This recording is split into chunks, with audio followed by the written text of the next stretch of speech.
A very good evening and welcome to all of you. Dear students, in today's class, I am going to explain the remaining 50% questions of one word substitution set 1 taken from R.S. Agrawal's book Objective General English.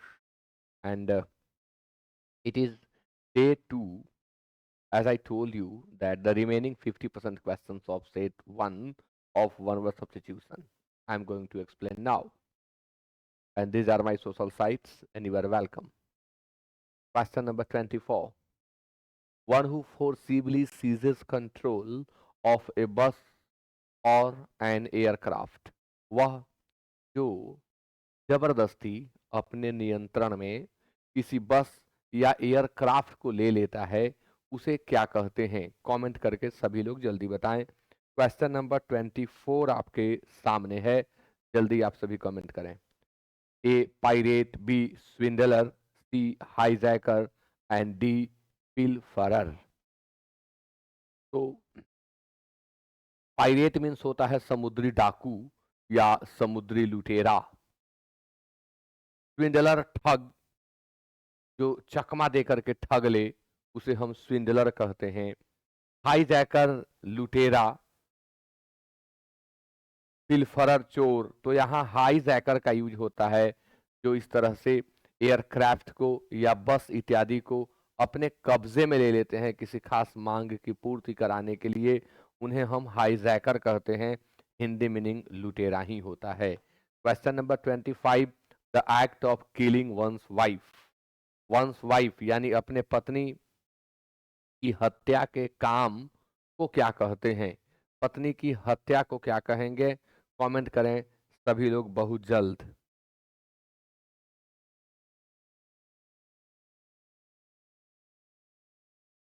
A genocide, B uxoricide, C canicide and D एविसाइड।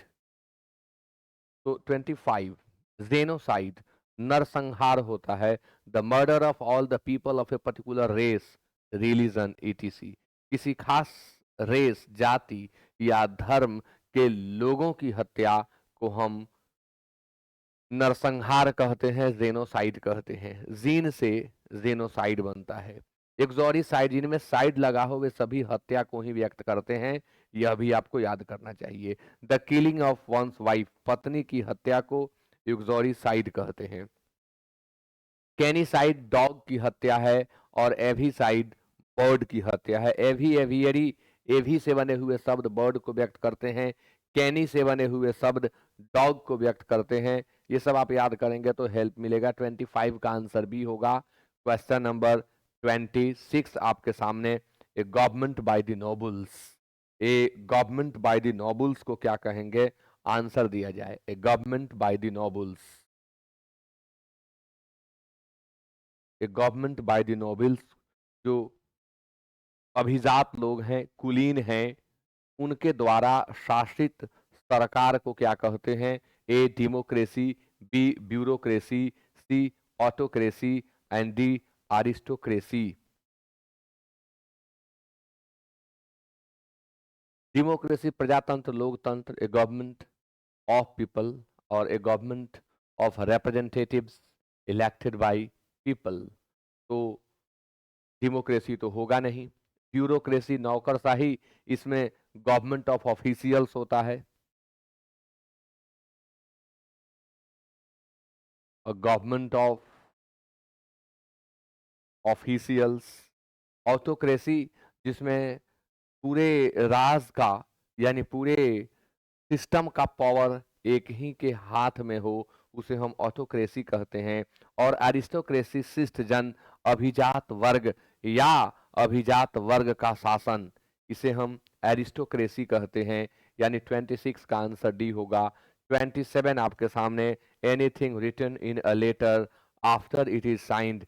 कोई भी चीज जो letter के sign किए जाने के बाद उसमें लिखी जाती है उसे क्या कहते हैं? कमेंट करके बताएं। क्वेश्चन नंबर 27 आपके सामने, जल्दी सभी लोग कमेंट करेंगे। 27 नंबर क्वेश्चन आपके सामने है। ए पोस्टरिटी है, बी पोस्ट डिक्शन है, सी पोस्ट स्क्रिप्ट है एंड डी कोरिजेंडम है। Anything written in a letter after it is signed, यानी जो साइन होने के बाद लिखी जाए। पोस्टरिटी भावी पीढ़ी यानी कमिंग जेनरेशन, कमिंग जेनरेशन को हम पोस्टरिटी कहते हैं। पोस्ट डिक्शन मीन्स होता है explanation after the fact, post diction explanation after the fact. Postscript परिशिष्ट भाग यानी वह भाग जो बाद में ऐड किया जाता है, पहले साइन वगैरह हो गया फिर बाद में उस भाग को ऐड किया गया, इसे पोस्ट स्क्रिप्ट कहते हैं। एंड कॉरिजेंडम मीन्स होता है शुद्धि पत्र, जिसके द्वारा हम अशुद्धि को शुद्ध करवाते हैं, वह लेटर कॉरिजेंडम कहा जाता है। 27 का आंसर सी होगा। 28 आपके सामने एंड क्वेश्चन है strong and settled dislike between two persons. Strong and settled dislike between two persons को आप क्या कहेंगे, कमेंट करके जल्दी से बता दें।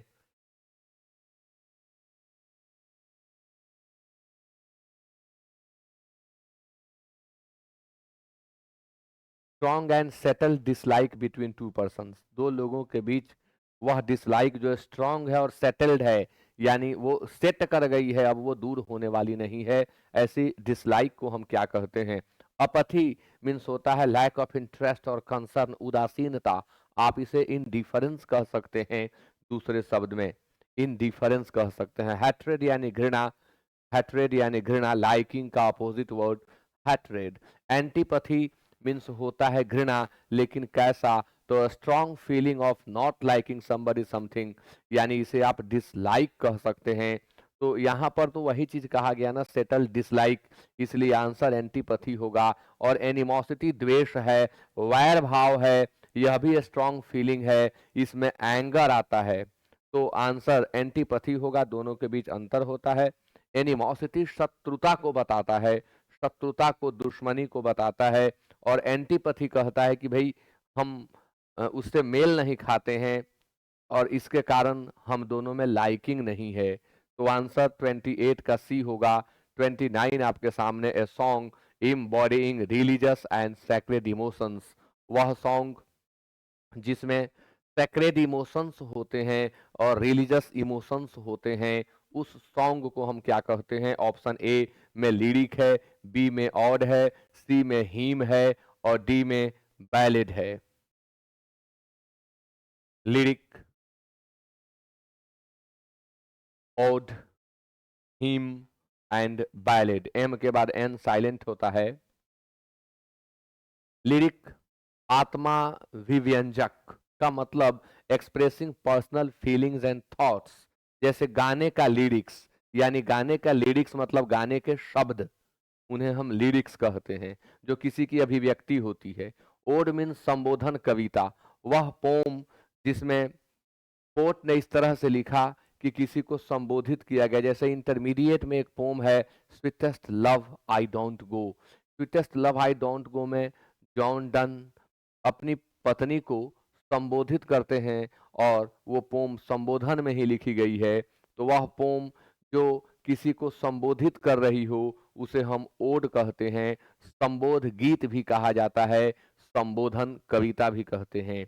और हैम मीन्स भजन, यानी जिसमें ईश्वर के गुणों का बखान किया जाता है, वह हैम है। और बैलेड मीन्स होता है गाथा गीत, यह एक लॉन्ग सॉन्ग है या लॉन्ग पोम है, जो पोम होते हुए भी पोम नहीं प्रतीत होगा, स्टोरी जैसा लगेगा, वह कविता, वह काव्य जो काव्य न लगे, कहानी लगे, उसे हम बैलेड कहते हैं। तो आंसर सी होगा 29 का। क्वेश्चन नंबर 30 आपके सामने, the policy of extending a country's empire and influence, किसी देश के साम्राज्य और उसके प्रभुत्व को बढ़ाने की नीति को क्या कहते हैं, कमेंट करके बताएं। A imperialism, B capitalism, C internationalism and D communism. तो आप आंसर देंगे 30 का क्या होगा। इंपीरियलिज्म है, कैपिटलिज्म है, इंटरनेशनलिज्म है और कम्युनिज्म है। तो इंपीरियलिज्म मीन्स होता है साम्राज्यवाद, साम्राज्यवाद क्या है, अपने साम्राज्य का प्रसार है, साम्राज्य का विस्तार है, यानी निश्चित तौर पर आंसर ए होगा। कैपिटलिज्म पूंजीवाद है, इंटरनेशनलिज्म अंतरराष्ट्रीयवाद है और कम्युनिज्म साम्यवाद है। तो आंसर 30 का ए होगा। क्वेश्चन नंबर 31 आपके सामने, practice of married women having extra marital relationship. Practice of married women, शादीशुदा औरतों के द्वारा एक्स्ट्रा मैरिटल रिलेशनशिप रखने की प्रथा, रखने के प्रैक्टिस को क्या कहते हैं आप बताएंगे। ऑप्शन नंबर ए में पॉलीगैमी है, बी में प्यूबर्टी है, सी में लीचरी है और डी में अडल्टरी है। गलती से लोग आजकल कह देते हैं कि अरे बड़ा लीचर आदमी है। कभी मत कहिएगा किसी को लीचर। जिस सेंस में आप किसी को लीचर कहते हैं वह सेंस वहां यूज ही नहीं हो पाता है। आप लीचर कहते हैं यानी माइजर है, कृपण है, कंजूस है। कंजूसी के क्षेत्र में आप कंजूसी को व्यक्त करने के लिए किसी को लीचर कह देते हैं, जबकि लीचर मीन्स होता है मोरली करप्ट, सेक्सुअल इंडल्जेंट को हम कहते हैं लीचर। इसलिए कभी कंजूस को लीचर मत कहिएगा या मैला कुचैला रहने वाले को लीचर मत कहिएगा। Practice of married women having extra marital relationship को हम एडल्ट्री कहते हैं। आइए सब देख लें। Polygamy, the custom of having more than one wife at the same time. पिछले क्लास में भी डिस्कशन हुआ है, एक ही समय में एक से अधिक पत्नी को रखने की व्यवस्था, बल्कि हम दो से अधिक कह सकते हैं क्योंकि यहाँ पॉली है तो ये पॉलीगैमी है, बहुपत्नित्व। बहुपत्नित्व। प्यूबर्टी है यानी यौन आरंभ। प्यूबर्टी एक स्टेज है, इसे आप एडोलेसेंस भी कह सकते हैं प्यूबर्टी को। जिस स्टेज में हमारे शरीर के अंदर बायोलॉजिकल चेंजेज आते हैं, यौन आरंभ होता है, वह एज प्यूबर्टी कहलाता है। इसे आप एडोलेसेंस कह सकते हैं। लीचरी मैंने आपको बता दिया, अनरेस्ट्रेंड और excessive indulgence of sexual desire.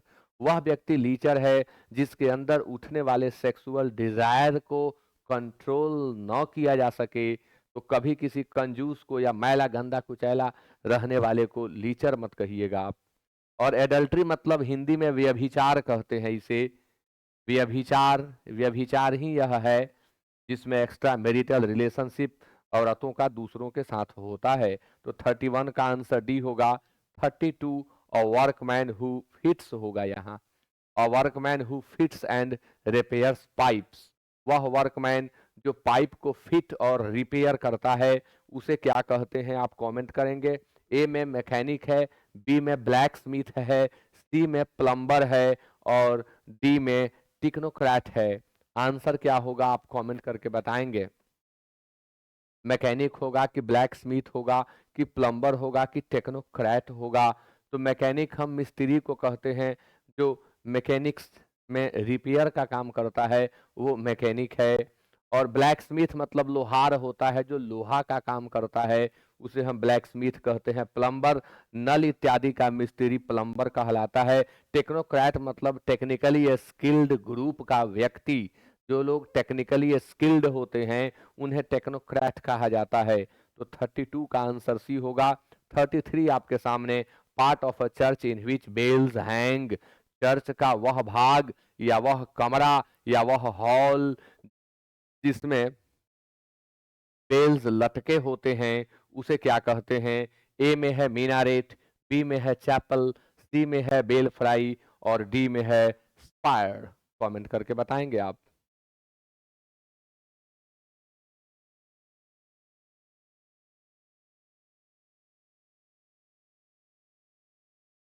Minaret है, चैपल है, बेल फ्राई और स्पायर है। मीनारेट मस्जिद की मीनार को कहते हैं। मीनारेट मस्जिद की मीनार को कहते हैं। और वही भगवान शंकर के मंदिर में आप देखें उसी तरह का मीनार होता है, ऊंचा सा। मंदिर का अगर मीनार है तो उसे हम स्पायर कहते हैं, SPIRE। वही अगर मस्जिद का मीनार है तो हम उसे मीनारेट कहते हैं। और यदि मंदिर का गोलाकार वाला गुंबज है ऊपर, जो खास तौर पर आप देवी स्थान में देखते होंगे, देवी जी का जहां भी स्थान है, देवी स्थान, वहां आप देखते होंगे ऊपर, सीधे ऊपर एक आकार नहीं दिखाई पड़ता है, गोल गुंबज होता है, तो उसे हम डोम कहते हैं, DOME। इन तीनों शब्दों को आप जरूर याद कर लेंगे। मीनारेट मस्जिद की मीनार है और चैपल मीन्स होता है place of worship. Serving a residence और इंस्टीट्यूशन, चैपल चर्च का वह भाग जहां वर्शिप किया जाता है। बेल फ्राई मतलब घंटा घर, चर्च का वह हॉल, वह कमरा जिसमें बेल लटका होता है। और स्पायर मीन्स होता है शिखर, मैंने आपको पहले ही बता दिया। स्पायर जो मंदिर में ऊंचा वाला पार्ट होता है उसे हम स्पायर कहते हैं। गोलाकार पार्ट को, ऊपर छत के ऊपर जो गोलाकार बना है उसे हम डोम कहते हैं। और वही अगर मस्जिद का ऊंचा वाला पार्ट है मीनार, तो उसे हम मीनारेट कहते हैं। तो 33 का आंसर सी होगा। 34 आपके सामने, the custom of having more than one husband at the same time. मैंने आपको कल के क्लास में बताया था, यह प्रश्न आपसे पूछा था कि more than one husband at the same time के प्रैक्टिस को, के कस्टम को क्या कहते हैं। कमेंट किया जाए। ए में पॉलीगैमी है, बी में पॉलीएंड्री है, सी में डिबॉर्सरी है और डी में बिगैमी है। कमेंट करेंगे आप, क्या होगा आंसर। 34 आपके सामने। पॉलीगैमी मीन्स होता है बहुपत्नित्व। बहुपत्नित्व, बहुत सी पत्नी रखने की प्रथा। पॉलीएंड्री मतलब होता है बहुपतित्व, यानी बहुत से पति को रखने की प्रथा। डिवोर्सरी मतलब अय्याशी, excessive indulgence in sex, alcohol और drugs. Excessive indulgence in sex, alcohol and drugs को हम कहते हैं डिवोर्सरी। डिवोर्सरी, कई जगह इसका अर्थ चरित्रहीनता भी होता है। और बिगैमी द्विविवाह की प्रथा, द्विविवाह की प्रथा। तो आंसर 34 का बी होगा। 35 आपके सामने, एन एक्सट्रीमली डीप क्रैक और opening in the ground. An extremely deep crack और ओपनिंग इन द ग्राउंड को क्या कहते हैं, कमेंट करेंगे। ए में chasm, B aperture, C ditch and D pit. Answer दिया जाए 35 का। आप सभी 35 का आंसर देंगे। क्या कहते हैं, एन एक्सट्रीमली डीप क्रैक और ओपनिंग इन द ग्राउंड, यानी ग्राउंड में जो डीप क्रैक बन जाता है उसे हम चैजम कहते हैं। खास तौर पर जब भूकंप होता है, अर्थक्वेक होता है, उस तरह उस समय में ये चैजम बन जाते हैं। सही प्रोनाउंसिएशन मेरे ध्यान में नहीं है, इसलिए मैं जो बोल रहा हूं इस पे आप भरोसा नहीं करेंगे। सिर्फ इसका आप देख सकते हैं, गूगल पर सुन सकते हैं। इसका सही प्रोनाउंसिएशन मैंने गौर नहीं किया है कभी। अपर्चर मीन्स छेद होता है, छिद्र होता है। A small opening that allows light to reach a lens को हम अपर्चर कहते हैं। डीच मीन्स खाई होता है, long narrow hole that has been dug into the ground specially along the side of a road. सड़क के किनारे जो लंबी खाई बनाई जाती है बड़ी सी, ताकि पानी को एक जगह से दूसरी जगह पहुंचा सके, उसे हम डीच कहते हैं, खाई। और पीट मीन्स गड्ढा होता है। तो प्रश्न पूछा था एक्सट्रीमली, हाँ आंसर मैंने बोल दिया है, चैजम होगा। पीट का एक और अर्थ जान लें, जो आप पौधा लगाने के लिए, जैसे बड़े बड़े जैसे आम वगैरह के, लीची के पौधे को लगाने के लिए जो आप क्यारी बनाते हैं, गड्ढा बनाते हैं, उसे भी हम पीट कहते हैं। और डीच मीन्स खाई, जो बड़ी बड़ी खाई जहां पर एक तरफ काफी ऊंचा मिलता है, एक तरफ काफी नीचा, उसे भी हम डीच कहते हैं। 35 का आंसर ये होगा। 36 आपके सामने, list of headings of the business to be transacted at a meeting. Meeting के दौरान, किसी भी मीटिंग के दौरान बिजनेस में क्या क्या चीजें ट्रांजैक्ट होने वाली है की सूची को क्या कहते हैं। ऑप्शन नंबर ए में शेड्यूल है, बी में एजेंडा है, सी में प्रोसीडिंग्स है, डी में एक्सॉप्स है। स्केड्यूल भी अमेरिकन इंग्लिश में लोग पढ़ते हैं, स्केड्यूल, स्केड्यूल अमेरिकन इंग्लिश में लोग पढ़ते हैं। तो 36 का आपको आंसर देना है। जल्दी कमेंट करें आप लोग। 36 नंबर क्वेश्चन आपके सामने। लिस्ट ऑफ हेडिंग्स, ये बहुत सारे इंपॉर्टेंट क्वेश्चंस कई बार पूछे जा चुके हैं ये सभी। List of headings of the business to be transacted at a meeting को हम एजेंडा कहते हैं, कार्य विवरणिका, कार्य सूची। शेड्यूल मीन्स अनुसूची, और केवल इसका अर्थ आप सूची भी कह सकते हैं, सूची। प्रोसीडिंग्स कार्यवाही, एंड एक्सॉप्स कुछ अंश, एक्सॉप्स उद्धरण भी कहा जाता है, जो कहीं से लिया गया अंश है उसे हम एक्सॉप्स कहते हैं। 36 का आंसर भी होगा। 37 आपके सामने, question number 37, a process involving too much official formality. A process involving too much official formality को क्या कहा जाएगा? ए में नेपोटिज्म, बी में diplomacy, C red tapism and D bureaucracy.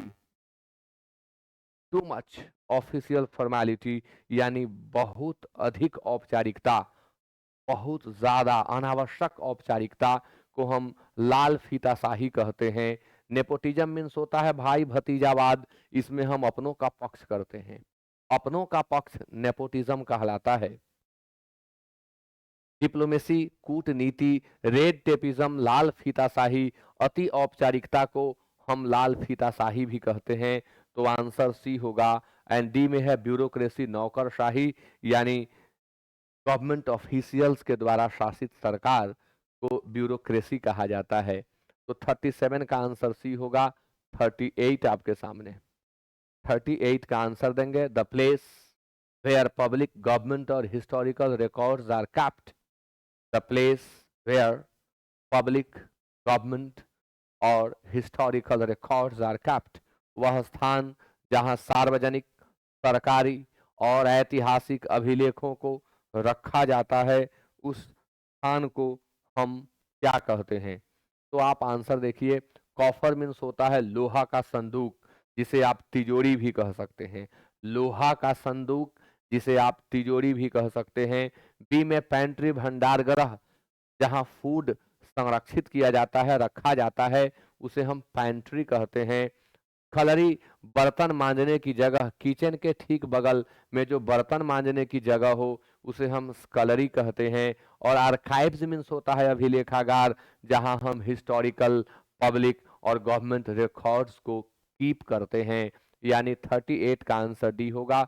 39 आपके सामने। अ पोस्ट विदाउट रेम्यूनरेशन, वह पोस्ट, वह पद जिसमें कोई मेहनताना नहीं मिलता, कोई पारिश्रमिक नहीं मिलती, कोई मजदूरी नहीं मिलता। क्या कहते हैं उस पोस्ट को? A voluntary, B sinecure, C honorary and D involuntary. A में है वॉल्यूंटरी, बी में है sinecure, C honorary and D involuntary. A post without remuneration को हम ऑनररी कहते हैं, ऑनररी। वॉल्यूंटरी मीन्स होता है स्वेच्छापूर्ण, वॉल्यूंटरी जो स्वेच्छा से किया जाए उसे हम वॉल्यूं, जैसे स्वेच्छापूर्ण कार्य तो वॉल्यूंटरी एक्शन।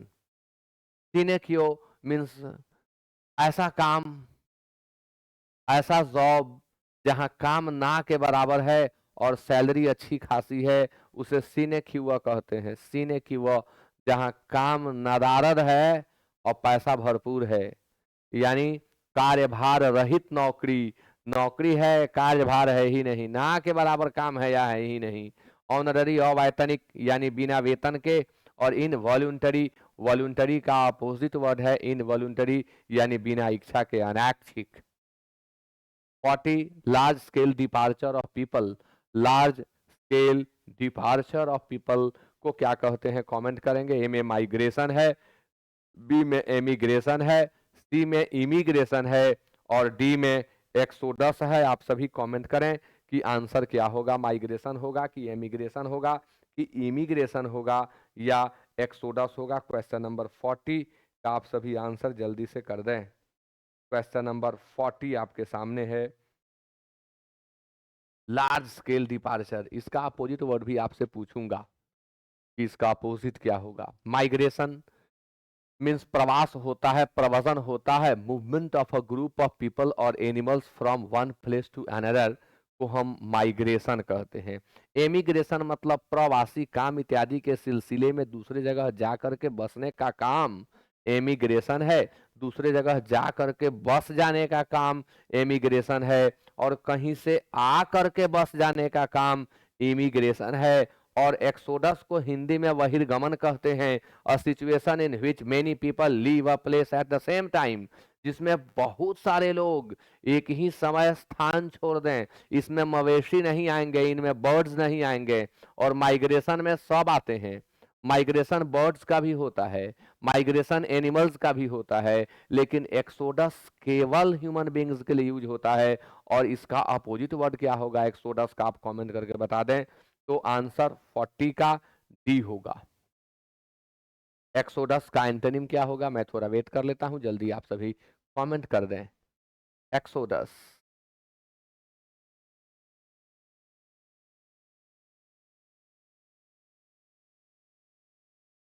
का एंटोनिम होता है इनफ्लक्स। एक्सोडस का एंटोनिम होता है इनफ्लक्स। क्वेश्चन नंबर 41 आपके सामने। To send an unwanted person out of the country, किसी अनवांटेड व्यक्ति को देश से निकाल देना क्या कहलाता है? 41 नंबर क्वेश्चन आपके सामने है, आप कमेंट करें। क्वेश्चन नंबर 41, कल भी इसकी चर्चा हुई है, जो लोग रेगुलर हैं उन्हें याद हो गया होगा। एक्सक्लूड इंक्लूड का अपोजिट वर्ड है, जिसमें हम किसी चीज को इंक्लूड नहीं करते हैं वह एक्सक्लूड हो जाता है। हम जिसे इंक्लूड नहीं करते हैं वह एक्सक्लूड हो जाता है, यानी छोड़ देना एक्सक्लूड है। ऑस्ट्रासाइज मीन्स बहिष्कार नहीं, बहिष्कार करना। कल मैंने आपको बताया था, सामाजिक तौर पर किसी का बहिष्कार कर देना ऑस्ट्रासाइज कहलाता है। डिपोर्ट मीन्स होता है देश से बाहर निकाल देना अनवांटेड व्यक्ति को, तो आंसर 41 का सी होगा।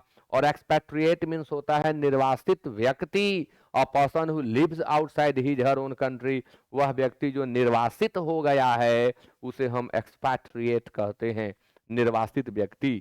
Question number 42, gift left by will. Gift left by will को क्या कहेंगे? A alimony, B parsimony, C legacy and D property. 42 का आप सभी आंसर देंगे कि गिफ्ट लेफ्ट बाय विल को क्या कहते हैं? एलिमनी है, पेरीमनी है, लेगेसी है और प्रॉपर्टी है। एलिमनी मीन्स होता है निर्वाह निधि। व्हाट इज निर्वाह निधि? परित्यक्ता पत्नी को पति के द्वारा दिया गया गुजारा भत्ता, यानी डिवोर्स के टाइम एक भत्ता सेट किया जाता है कोर्ट के द्वारा, और वह भत्ता जो पति उसे रेगुलरली पे करता है या एक ही मुश्त दे देता है, उसे एलिमनी कहा जाता है। Money that you have to pay by law to your former wife और husband after getting divorced. Divorced होने पर। पार्सिमनी मीन्स बचत होता है। Extreme unwillingness to spend money और यूज ऑफ रिसोर्सेज।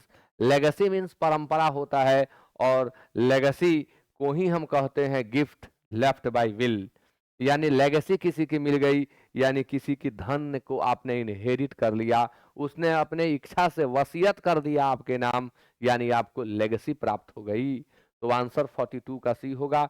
और प्रॉपर्टी मीन्स होता है संपत्ति, आप जानते हैं। अगला है 43, अ government run by a dictator. A government run by a dictator, dictator के द्वारा चलाई जा रही सरकार को क्या कहते हैं? कमेंट करिएगा। A government run by a dictator. A democracy, B autocracy, C oligarchy and D theocracy. Democracy means लोकतंत्र, प्रजातंत्र। ऑटोक्रेसी एक तंत्र जिसमें एक आदमी के अंदर समस्त सत्ता निहित होती है, समस्त पावर को एक व्यक्ति होल्ड करता है, उसे हम ऑटोक्रेसी कहते हैं। ओलिगैर्की मतलब, ये कुलीन तंत्र कहां से आ गया? गलत। ओलिगैर्की मीन्स होता है किसी खास समूह के द्वारा शासित सरकार।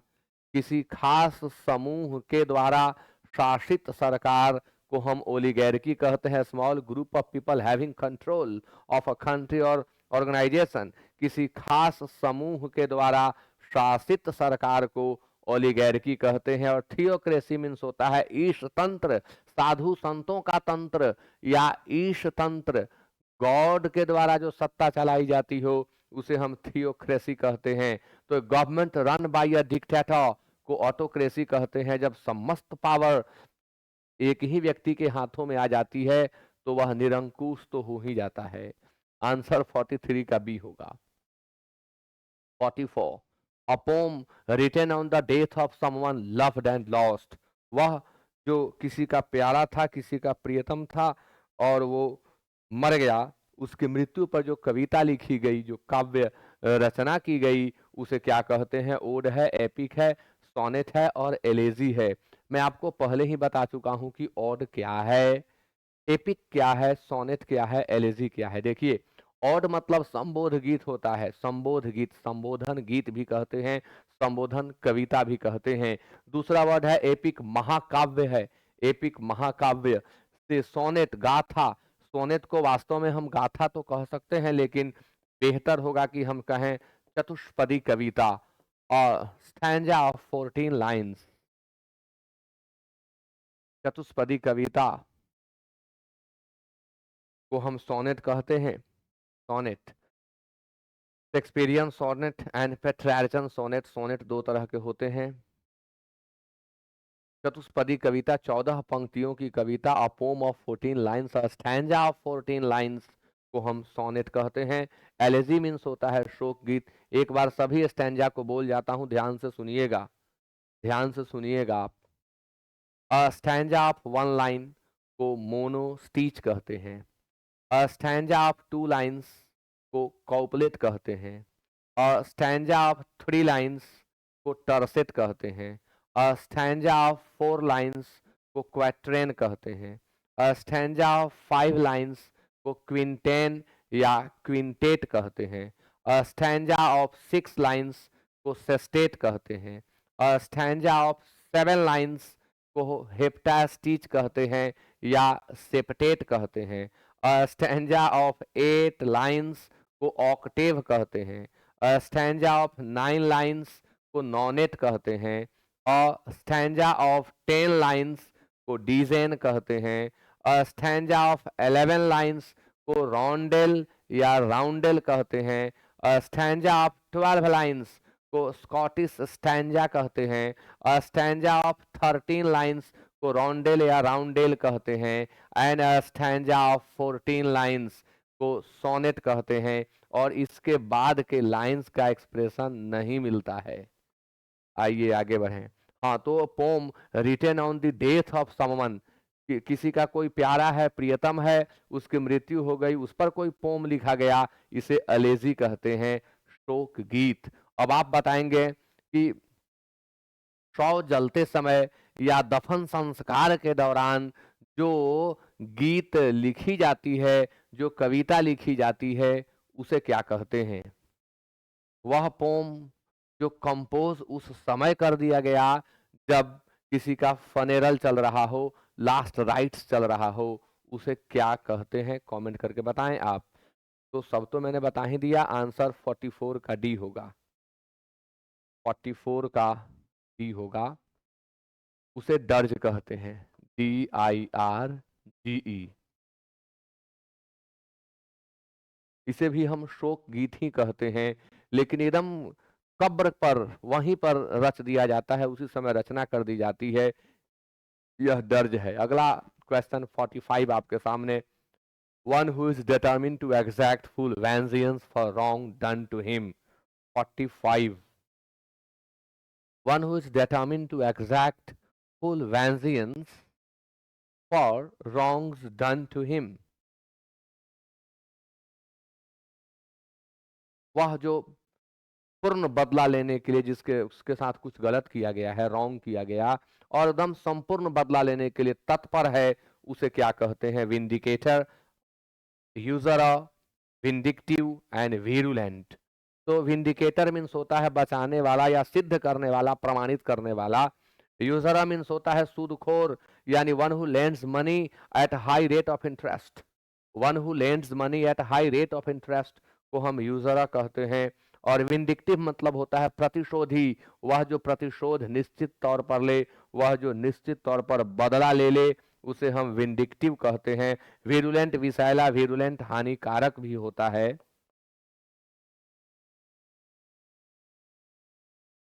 हानिकारक। 45 का आंसर सी होगा। 46, आज का लास्ट क्वेश्चन।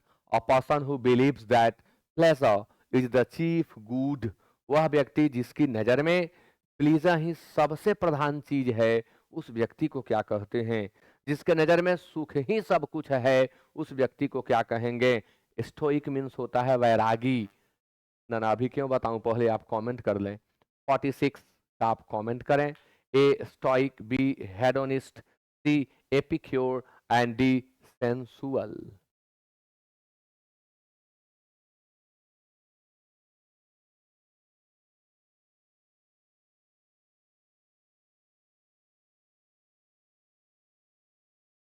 स्टोइक मीन्स होता है वैरागी, जो पेन और प्लेजर दोनों ही स्थिति में एक जैसा बिहेव करे, उसे हम स्टोइक कहते हैं। पेन एंड प्लेजर, न दुख से दुखी हो और न सुख मिलने पर बहुत खुश हो जाए, वह स्टोइक कहलाता है। दूसरा वर्ड है हेडोनिस्ट। हेडोनिस्ट मीन्स होता है जिसके जीवन का परम लक्ष्य है सुख को प्राप्त करना, जो सुखवादी है, जो सुख को ही प्रधान गोल समझता है जीवन का, उसे हम हेडोनिस्ट कहते हैं। और एपिक्योर मीन्स होता है स्वाद लोलुप, जो भिन्न भिन्न तरह के व्यंजनों के स्वाद से परिचित हो और उनका स्वाद लेना चाहे, उसे हम इपिक्यो कहते हैं। और लास्ट में सेंसुअल है, जो सेंस ऑर्गन्स से एंजॉय करे खुद को, वह सेंसुअल कहलाता है। इसमें काम भी आ जाता है, कामुकता भी आ जाती है। तो आंसर क्या होगा? Pleasure, hedonist. 46 का आंसर बी होगा। और इसी के साथ हमने कंप्लीट किया वन वर्ड सब्स्टिट्यूशन सेट 1। जितने लोग नए हैं उनको बताना चाहूंगा कि objective general English new book को मैं अब एक्सप्लेन करने लगा हूं। सिनोनिम्स के 3 सेट हो चुके हैं, एंटोनिम के 3 सेट हो चुके हैं। वन वर्ड सब्स्टिट्यूशन में भी आज फर्स्ट सेट एक्सरसाइज 1 कंप्लीट हुआ। अगले क्लास में एक्सरसाइज 2 के 50% क्वेश्चंस को मैं एक्सप्लेन करूंगा। आप सभी वीडियो को खूब शेयर करें, लाइक जरूर कर दें। And good night to all of you.